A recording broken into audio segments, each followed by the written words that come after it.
Bismillahirrahmanirrahim. Alhamdulillahi Rabbil Alamin. Wassalatu wassalamu ala asyrafil anbiya'i wal mursalin. Nabiyina Muhammadin wa ala alihi wa sahbihi ajma'in. Assalamualaikum warahmatullahi wabarakatuh. Ngayon insyaAllah, Alamul Malaikatul Abrar, ang daigdig o mundo ng mararangal na mga anghel, at tinatalakay pa rin natin yung kanilang mga trabaho. Sa nung nakaraan na talakay natin, iba't ibang mga trabaho nila, halimbawa na sila ay ginagamit ni Allah upang subukan ng mga tao, na sila ay nag-uutos ng kabutihan, nagtatala ng mabubuti pa sa manggawa at iba pa. Ngayon kabilang sa mga nalalaman natin na trabaho ng mga anghel, at maaring ito ay isa nga sa mga kumbaga major o malalaking trabaho nila, ay ang tinatawag na naz'u arwahil ibadi endama tantahi ajaluhum. Ang pagkuha sa mga kaluluwa ng mga alipin ni Allah, ng mga tao, kapag matatapos na ang kanilang buhay o dumating na sila sa dulo ng kanilang mga panahon. So sinasabi, ikhtasallahu ba'da malaikatihi binaz'i arwahil ibadi endama tantahi ajaluhum allati qaddarahallahu lahum. Si Allah ay naghirang ng ilan sa kanyang mga anghel para sa pagkuha sa kaluluwa ng kanyang mga alipin kapag natapos na ang kanilang mga buhay na itinakda sa kanila ni Allah. So dito, ang salitang ginamit ay naza'a, yanzi'u. Ibig sabihin, paghila. So sa ganoong paraan, inilarawan ni Allah subhanahu wa ta'ala, siya mismo ang tumawag sa pagkuha ng mga anghel sa kaluluwa ng mga tao sa pamagitan ng salitang naza, paghila. Kung naza'ah, hinila niya. So ano yung fa'il ng naza'ah? Nazi'un. Nazi'un ang fa'il. So merong aya doon sa Suratul Sajdah, chapter 32, verse 11. Kul yatawaffakum malakul mautil ladhi wukkila bikum thumma ila rabbikum turja'un. Sabihin, o Muhammad sallallahu alaihi wasallam, ang anghel ng kamatayan na itinalaga sa inyo, wukkila bikum. Wukkila bikum, ibig sabihin tinalaga sa inyo, na kayo tungo sa inyong Panginoon ay magbabalik. Sinutusan ni Allah si Propeta Muhammad sallallahu alaihi wasallam na ipakilala sa mga tao ng anghel ng kamatayan, si Malakal Maut, ay kumukuha sa mga kaluluwa nila. At ang tao, kumbaga si Malakal Maut para sa kanila ay nakatakda. Ibig sabihin ito talaga ang trabaho ni Malakal Maut, ang kumuha ng kaluluwa. Walladhina yaqbiduna al-arwah aktharu min malak. Ang anghel na kumukuha sa kaluluwa ng namamatay ay hindi lang isang anghel actually. So si Malakal Maut, siya yung pangunahing anghel pero meron pa siyang ibang mga kasama. So maaring yung si Malakal Maut, siya mismo yung humihila sa kaluluwa ng namamatay pero meron pa siyang ibang mga kasama na mga anghel. Na dalawang uri ito, na kapag mananampalataya na mabuti, tinatawag silang Malaikatur Rahma, mga anghel ng habag. At kapag kafir, munafik o makasalanang Muslim, Malaikatul Adab, mga anghel ng parusa. Rahma, habag, adab, parusa. Sa merong aya, sa sinabi ni Allah subhanahu wa ta'ala dun sa Suratul An'am, chapter 6, verse 61 to 62, sinabi niya, wa huwal qahiru fawqa ibadihi wa yursilu alaykum hafadatan hatta idha jaa ahadakumul maut. Na si Allah subhanahu wa ta'ala, siya na Al-Qahir, na isa sa mga pangalan ni Allah ang Al-Qahhar, at ito rin Al-Qahir, na ibig sabihin ng Al-Qahir o Qahhar, siya yung hindi matatalo. Si Allah ay hindi matatalo. Na siyang hindi matatalo at nangingibabaw sa kanyang mga alipin, na nagpapadala sa inyo na kanyang mga alipin, nagpapadala sa kanyang mga alipin ng mga hafada, mga tagapagbantay. Ito rin yung dalil na ang mga anghel ay, kumbaga yung ilan sa kanila ay itinalaga ni Allah subhanahu wa ta'ala para magbantay, katulad halimbawa bilang kumbaga resulta ng pagbasa ng tao ng Ayatul Kursi bago siya matulog, magtatalaga si Allah sa kanya ng bantay, at ang bantay na ito ayon sa mga scholar ay anghel. At gayon din kabilang sa hafada, maaring kabilang din dito yung mga anghel na nagsusulat ng mabubuti at masasamang gawa ng mga tao. So si Allah raw ay nagpadala ng mga hafada hanggang sa dumating ang kamatayan sa sino man sa inyo. Ibig sabihin itong mga anghel na ito, halimbawa yung anghel na nagbabantay sa iyo, oo, maaring babantayan kanya, poprotektahan kanya ayon sa pagtatakda ni Allah. Pero hindi kanya mapoprotektahan laban sa kamatayan. Kung nandyan ay malakal maut, alis na yung anghel na yun na nagbabantay, o sabihin na natin guardian angel, alis na yun at tutuparin ng malakal maut ang kanyang trabaho. So hindi ito katulad ng konsepto ng kuffar na yung guardian angel daw, ililigtas ang buhay mo, kumbaga ganun. At meron pang kung ano-anong mga komplikasyon. Ang bantay na ito ay kumikilos ayon sa pagtatakda ni Allah. Hanggang sa dumating na nga ang kamatayan. At pag dumating na ang kamatayan, wala nang makakapigil nito. Tawaffathu rusulana wa hum la yufarritun. Na sa panahon ng kamatayan, darating naman ang mga rusul. Ng rusul dito, sa parehong kahulugan, sugo, ibig sabihin inutusan ni Allah, at ang tinutukoy dito yung kanyang mga anghel. At ang mga anghel na ito ay hindi nagkukulang. Hindi nagkukulang sa kanilang mga trabaho.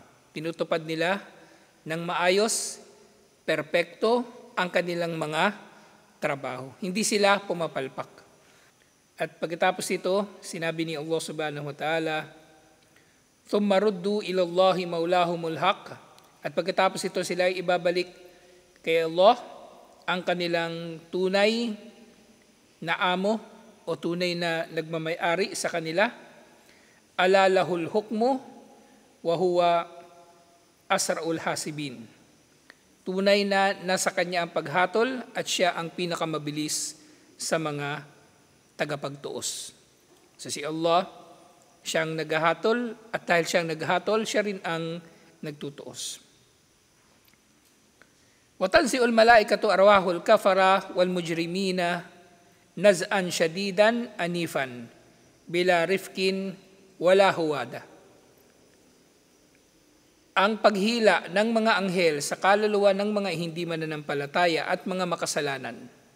Kahit Muslim na makasalanan, ito ay magiging paghila na matindi at malupit, na walang anumang pagpapakita ng kumbaga yung hinahon, kumbaga hihilain talaga ito ng napakatindi at napakalupit. Dahil nga sa sinabi ni Allah subhanahu wa ta'ala doon sa Suratul An'am, chapter 6 uli, verse 93, sinabi ni Allah, وَلَوْ تَرَى إِذَا الظَّالِمُونَ فِي غَمَرَاتِ الْمَوْتِ وَالْمَلَائِكَةُ بَاسِطُو أَيْدِيهِمْ. Kung makikita mo lang sana kung paanong ang mga makasalanan, kapag sila ay nasa kamatayan na, kapag sila ay naghihingalo na sa kanilang mga kamatayan, ibig sabihin nararanasan na rin nila yung mga paghihirap ng kamatayan. Yung lahat ng kumbaga, yung paninikip ng dibdib, nahirapan silang huminga, o kung ano pa yung sakit na may kinalaman doon sa kanilang kamamatayan, mararamdaman nila ang sakit na yon. Kung makikita mo lang daw, sabi ni Allah, habang sila ay nasa sakit ng kamatayan, at ang mga anghel ay umaabot ng kanilang mga kamay. So inaabot ng mga anghel ang kanilang mga kamay. So napagtibay dito na ang mga anghel ay may mga kamay, pero syempre hindi na natin iniisip kung anong klaseng kamay ito. At sasabihin ng mga anghel, akhriju anfusakumul yawma, al-yawma tujzawna adabul hun. Ilabas ninyo ang inyong mga kaluluwa. Ito ang araw na kayo ay gagantimpalaan ng parusang nakakahiya. Adabul hun, parusang nakakahiya. Dahil nga katulad ng sinasabi ko, ang parusa sa hindi lang sa impyerno actually, kahit sa libingan o kahit saan, ang parusa na ito ay hindi lang yung physical na init na sunog yung balat, maaaring ito ay psychological din, na yung tao sa impyerno, sa barzak o kung saan man siya pinarurusahan, makakaramdam siya ng pagsisisi, makakaramdam siya ng lungkot, makakaramdam siya ng pagkahiya, pagkapahiya. Kaya nga dito ay tinawag ni Allah ang parusa na darating sa kanila bilang parusa na nakakahiya. Adabul hun na tinatawag. So doon sa isa pang aya sa Suratul Anfal, verse 50, halos pareho yung pagkakasabi. Nagsimula ito doon sa walau tara, kung nakita mo lang sana. So sinabi ni Allah, walau tara id yatawaffa alladhina kafarul malaikatu yadribuna wujuhahum wa adbarahum wadhuku adabal harik.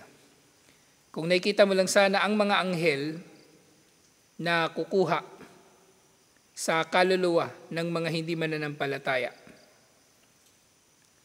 na sila ay papalo sa kanilang mga mukha, hahampasin ng mga anghel ang kanilang mga mukha at ang kanilang mga likod habang nagsasabi, ang mga anghel habang sinasabi nila, habang pinapalo nila yung kafir, sinasabi nila, tikman mo ang parusa ng naglalagablab na apoy.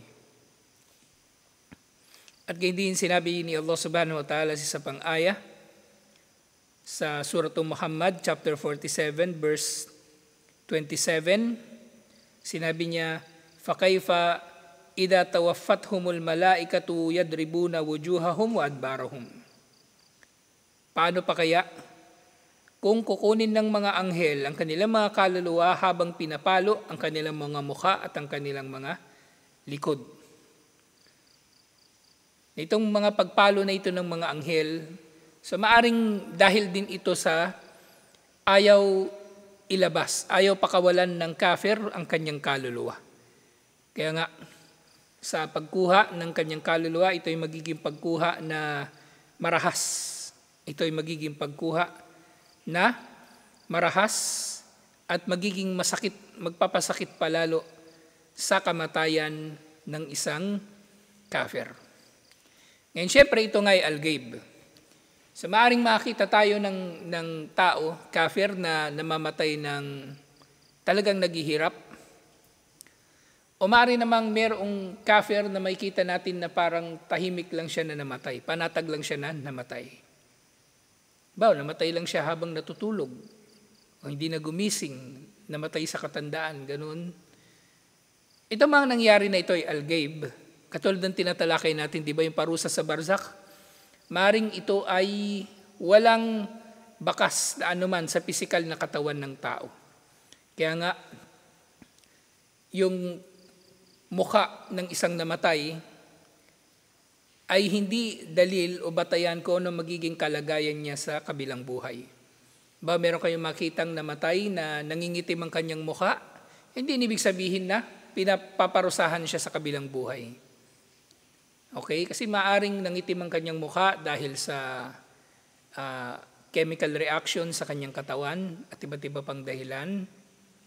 Katulad din ng kung paanong kapag nakita kayo ng bangkay na nakangiti, hindi yun ibig sabihin na siya ay magkakaroon ng magandang kalagayan sa kabilang buhay. Okay? Kasi ang mga bagay na ito ay al-ghaib. So maaring yung tao, yung kafir, namatay na kumbaga mapayapa, pero hindi natin nakita kung paanong ang mga anghel ay naging malupit sa pagkuha sa kanyang kaluluwa. At yun nga, sinabi, amal mu'minuna fa innal malaika tanzi'u arwahahum naz'an rafikan. Samantalang ang mga mananampalataya, tunay na ang mga anghel ay kukuha sa kanilang mga kaluluwa ng dahan-dahan na paghila ng kanilang mga kaluluwa. So bukod doon sa dahan-dahan na ito na paghila, sinasabi, ito tungkol na ito sa mga mananampalataya naman. Kanina tungkol sa kuffar at mga makasalanan na Muslim. Wa idha jaa al-mautu wa nazala bil abdil mu'min fa innal malaikata tatanazzalu alayhi tubashshiruhu wa tuthabbitu. Kapag dumating na raw ang panahon ng kamatayan o dumating na ang kamatayan sa sinumang mananampalataya at ang anghel na ito o ang anghel na kukuha sa kanyang kaluluwa ay dumating na, ang mga anghel ay bababa sa kanya na nagbibigay din sa kanya ng mabuting balita at nagpapatatag sa kanya. Kumbaga, pinapapanatag siya ng anghel na kukuha sa kanyang kaluluwa. Kumbaga, sasabihan siya ng mga, kumbaga, huwag kang matakot, ganun, huwag kang malungkot. Sasabihin niya sa kanya ng mga anghel habang kinukuha yung kanyang kaluluwa. So yung mu'min, inshallah, kahit anong, ganun din naman, di ba? Yung katulad kanina. Yung kafir, maaring mamamatay siya na sa panatag na kalagayan. Ang nakikita natin sa dunya, panatag siya na namatay, payapa. Kumbaga, para lang siya natutulog, kumbaga. Pero maaari namang mangyari na yung mu'min, naging bayolente yung pagkakapatay sa kanya. O halimbawa sinaksak, binaril. Pero al-ghaib nga ang mga ito. So maaring ganun yung nangyari sa kanyang kamatayan, pero nang kinuhang kanyang kaluluwa, ito ay dahan-dahan ng kinuha ng mga anghel, alhamdulillah. So merong aya sa Quran sa Suratul Fussilat, chapter 41, verse 30 to 31, sinabi ni Allah subhanahu wa ta'ala, innal ladhina qalu Rabbunallahu thumma istaqamu, tunay na mga nagsabi na ang aming Panginoon ay si Allah, at pagkatapos nito sila ay nagpaka matuwid. So ito na naman, balik na naman tayo sa shahada. So makikinabang lang dito, sa tutukuyin dito na mainam na kamatayan para sa mga mananampalataya, ang mga nagsabi na ang Panginoon namin ay si Allah. Ibig sabihin nagshahada. Pero may kondisyon. Thumma istaqamu. Istaqamu, ibig sabihin, nagpakamatuwid. Okay? So yung sinasabi ng mga shahada modus, na kapag nagshahada na yung tao, kahit hindi siya nakapagsala o ano pa man, meron siya pag-asa sa kabilang buhay, walang batayan yun. Walang batayan yun. Walang dalil ang kanilang mga sinasabi na yun. At yun ay maaring paniniwala nila na subahan nila pananagutan nila kay Allah. Baga nag-imbento sila ng katuruan sa relihiyon. Nag-imbento sila, nagbigay sila ng interpretasyon ng mga turo sa relihiyon. Kaya hindi maliit na bagay yan, yung mga sugapa sa shahada. Kaya lagi ko natatalaka yan. Siguro iniisip nyo lang, kaya ko lagi nababanggit yan kasi galit ako sa mga yun. No? Hindi. Malaking bagay, baga, delikado yung sinasabi nila.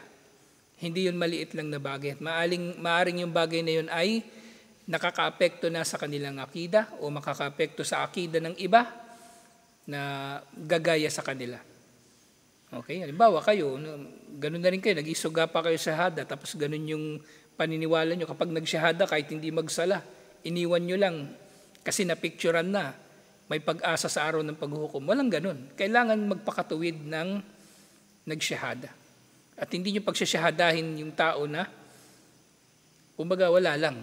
Kailangan tiyakin nyo muna na gusto niya talagang mag-Muslim at kayo naman matutupad ninyo ang tungkulin na mapangalagaan siya, inshallah, bilang Muslim. Hindi yung wala lang, yung pasyahada lang, tapos post sa Facebook, tapos dadami yung like sa post mo, nag-post ka ng picture, video, tapos ang daming natuwa sa'yo, may nagpadala pa ng GCash. Walang ganun. Okay? Ang pagpapasyahada natin, inshallah, ay sa layunin na ang tao na ito na nagsyahada ay mananatiling Muslim mula sa panahon ng kanyang pagsasyahada hanggang sa siya ay mamatay. At inshallah, na magpapakatuwid siya hanggang sa siya ay mamatay. Ngayon, kung mayroong magsyahada, halimbawa, tapos palpak naman, meron ganun talaga eh. Sinikap mo na mapalo up palagi, tapos biglang ayaw naman pala, naikisama lang kaya nagsyahada, wala na kayong pananagutan doon. Ang may pananagutan, yung modus na syahada. So itong tao na ito, nagsabi na ang kanyang Panginoon ay si Allah at nagpakamatuwid. Ibig sabihin ng kanyang pananampalataya, hindi lang sa puso, hindi lang sa dila, kundi pati sa gawa. Tatanazzalu alayhimul malaikatu, bababa sa kanya ang mga anghel. Ito ni mga anghel na kasama ni Malakal Maut. At syempre, ito ni Malaikatur Rahmah kasi ang pupuntahan nila Muslim, ang pupuntahan nila mananampalataya. Sasabihin nila, so sabi, tatanazzalu alayhimul malaikatu alla takhafu wala tahzanu. Bababa sa kanya mga anghel at sasabihin ng mga ito, huwag kayong matakot at huwag kayong malulungkot. So, iting tinutukoy dito na bushra at tathbit. Binibigyan sila ng magandang balita at pinapapanatag sila ng mga anghel. Sinasabi sa kanila, huwag kayong malungkot at huwag kayong matatakot. Kasi nakakatakot talaga yung kamatayan, kumbaga. Isipin niyo na lang halimbawa yung maglalakbay kayo. May pupuntahan kayong ibang lugar. Tapos iiwan niyo yung pamilya niyo, tapos hindi sigurado ano ba yung magiging kalagayan mo doon sa pupuntahan mo. Kung sa ganong pagkakataon, maglalakbay ka lang, napupuno ka na ng pag-aalala, marami ka nang iniisip. Paano kung ganito? Paano eroplanong sasakyan ko? Paano kung yung eroplanong sasakyan ko babagsak? At kung ano-ano pa. Mas nakakatakot itong kamatayan. Kasi nakita na natin ang mga bagay-bagay na iniligid ni Allah habang tayo ay nabubuhay. Kasi makikita natin dito yung mga anghel na. Si Malakal Maut, nakikita na natin. Tapos nakikita natin yung mga pinag-aralan lang natin na al-ghaib. O kaya kung para sa kuffar, nakikita nila yung bagay na itinanggi nila. Nakarinig sila ng lecture, nakabasa sila ng libro na merong mga anghel na kukuha sa mga kaluluwa ng mga namatay tapos pinagtatawanan lang nila. Nakarinig siya ng dawag, gago talaga itong mga Muslim na to, unong pinapaniwalaan. Nakapag-shabu siguro. Ganun iniisip nila. Tapos yun, nakita na nila yung anghel, so talagang matatakot sila. At kahit tayo, hindi tayo pwedeng yung kumbaga nagpapakakampante lang isipin natin na sigurado na tayo sa paraiso, hindi ganun. Dapat natatakot tayo palagi sa magiging kalagayan natin sa kabilang buhay, kaya dapat na magsikap tayo. Inshallah. So katulad nga nung pagong, tsaka yung koneho. Okay? Huwag niyo asahan na lagi ka naman nagsasala, lagi ka namang dumadalo sa lecture, hindi sapat yun. Okay? Minsan yun pagmamalaki yun At maaaring si Allah ay magdudulot ng isang bagay dahil sa ganung ugali o damdamin ng tao na mapagmalaki. Sige sabi, la tahzanu wa abshiru, la takhafu wa la tahzanu. Huwag kayong matakot at huwag kayong malulungkot. At bibigyan sila ng magandang balita. Wa abshiru bil jannati allati kuntum tu'adun. At tanggapin ninyo magandang balita ng paraiso na dati nang ipinapangako sa inyo. Okay? So itong kuntum, iting kana. Kana, isang lalaki. Kana, dalawa. Kano, marami. Kanat, isang babae. Kana, dalawang babae. So ganun din, applicable sa kanya yung sarf ng fi'il. Maintindihan nyo? So ganun din, applicable sa kanya. So yung kuntum dito, kuntum, ano kaya ito? Mukhatab, gaib, o mutakallim. Kuntum. Mukhatab, kuntum. Okay? Kasi kung ano yan, kung yan ay, kumbaga, gaib, yan ay magiging kana. So, kuntum yan. So, tanggapin ninyo magandang balita ng paraiso na ipinapangako sa inyo. Dati nang ipinapangako sa inyo. At sasabihin muli ng mga anghel, si mga anghel talaga, kumbaga, alam niyo yung pakiramdam nalunod ka, tapos nirescue ka ng mga tao. Tapos pinapanatag ka ng mga tao na huwag ka matakot, ligtas ka na, ganito, ganyan. Tapos sasabihin nila sa yung pamilya mo, ligtas din, ganito, ganyan. So, parang ganun. Lalo na dito sa pagkakataon na ito. Sasabihin pa ng mga anghel, nahnu awliya'ukum fil hayatid dunya wa fil akhirah. Kami, ang mga anghel, ay kakampi ninyo sa buhay sa mundo at sa kabilang buhay. So itong mga anghel na ito, kumbaga, hindi lang sila, kumbaga, kukuha ng kaluluwa. Kumbaga, meron na silang personal na relasyon sa iyo. Dahil doon sa ipinangako nila na sila ay magiging kakampi mo ng tao na kinuha na mananampalataya, yung tao na mananampalataya na kinuha ang kanyang kaluluwa. Ang mga anghel ay kakampi nila sa mundo at sa kabilang buhay. Walakum fiha ma tashtahi anfusakum. At naroon sa paraiso ang anumang hinahangad ng inyong mga sarili o hinahangad ng inyong mga kaluluwa. Na hindi natin mabibilang o may isip kung ano yun. Pero sa paraiso, naroon, kumbaga, kung ang papasok sa paraiso, physical na katawan ng tao talaga.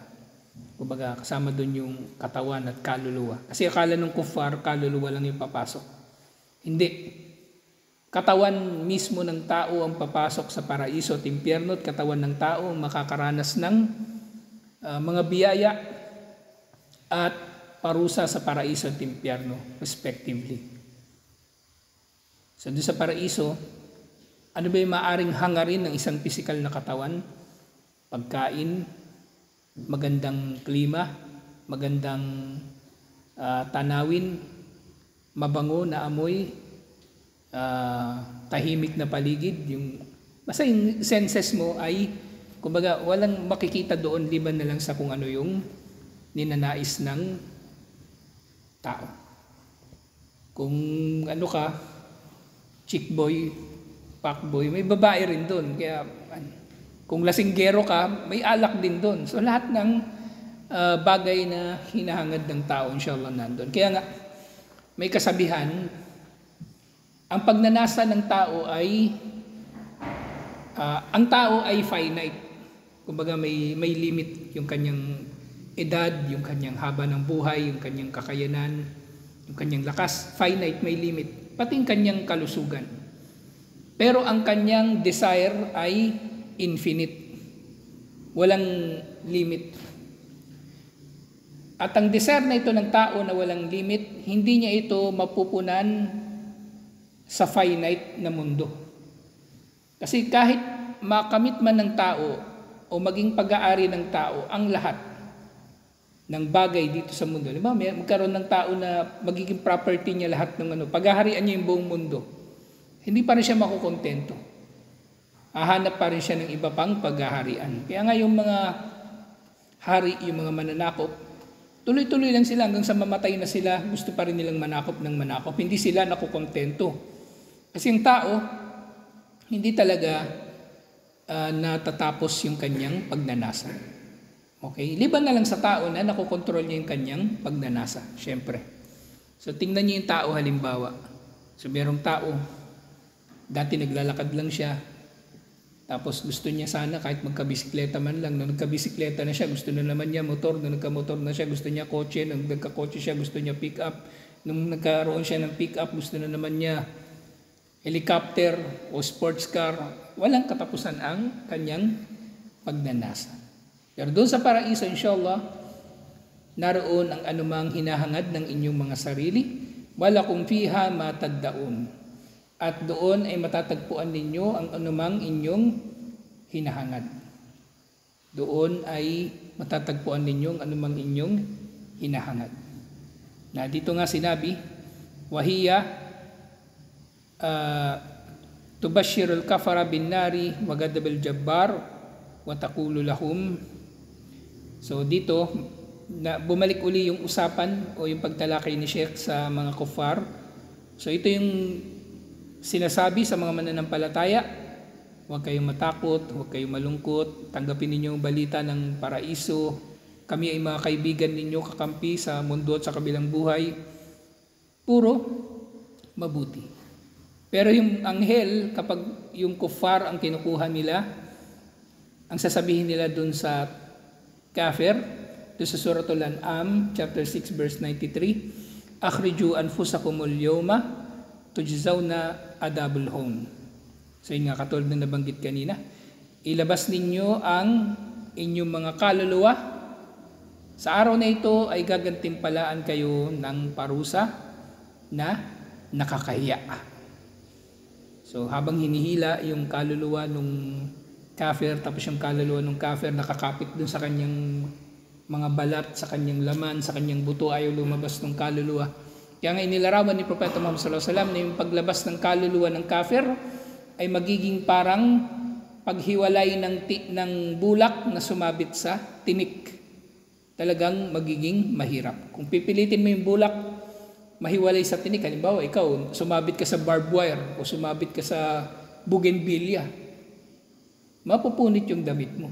Ito, nakakapit talaga yung kaluluwa at mapupunit talaga yung katawan sa pagpilit ng mga anghel na humiwalay ang kaluluwa doon sa katawan na ayaw nito na iwanan. So ito yung pinagkaiba nila. So ito yung trabaho ng mga anghel na kumukuha ng mga kaluluwa. Alhamdulillah. So susunod na pagtalakay natin muli sa mga anghel, inshallah, tatalakayin natin muli yung tungkol nga kay Musa alayhi salam, lilinawin natin yun. Yung sinuntok niya yung malakal maut, ano ang mga aral na makukuha mula doon, inshallah. At yun din sa mga mangyayari doon sa libingan kasama ng mga anghel. Kasi sabi, di ba, nahnu awliyaakum fil hayatid dunya wa fil akhirah, kami ay kakampi ninyo sa buhay sa mundo at sa kabilang buhay. So ano yung magiging papel ng mga anghel doon sa barzakh? Inshallah. So tutuloy natin ito. Assalamualaikum warahmatullahi wabarakatuh.